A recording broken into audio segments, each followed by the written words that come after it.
गावाकडली 3.5 एकर जमीन विकून छत्रपती मल्टीस्टेटमध्ये ठेवली होती मुलांच्या शिक्षणासाठी।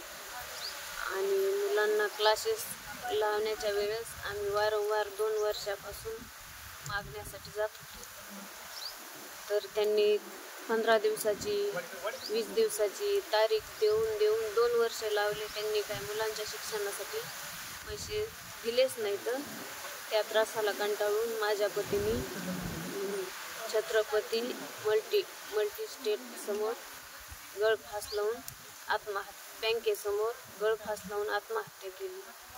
याची सरकारने नोंद घ्यावी आणि आम्हाला न्याय द्यावा।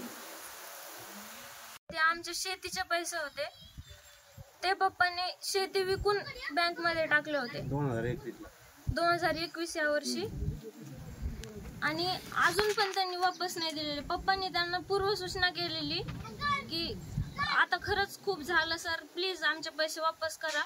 माझं ऍडमिशन त्यासाठी थांबलं होतं, आणि ही वेळ अजून कोणावर येऊ नये यासाठी संतोष नाना भंडारी यांच्यावर कारवाई करावी शासनाने, हीच माझी मागणी आहे। कारण त्यांच्यामुळे आज आमच्या पप्पाचा हात आमच्यावरून गेला। आज कुणी नाही आम्हाला बघणार, ना शेती आहे ना पैसा आहे, काहीच नाहीये। आणि माझ्या आईकडे मला पाऊस सुद्धा वाटत नाहीये।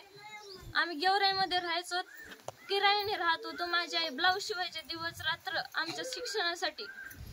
आम्हाला 5वी पासून पप्पांनी तिकडं शिक्षणाचं महत्त्व माहिती होतं, त्यामुळे आम्हाला एक टाउनच्या ठिकाणी आम्हाला शिकवायला टाकलं होतं। मला 8वीला CBSE शाळेत शिकवलं पप्पांनी, आणि मी पूर्ण मेहनत केली। आज माझे पप्पाच माझ्यासोबत नाहीयेत, बस का।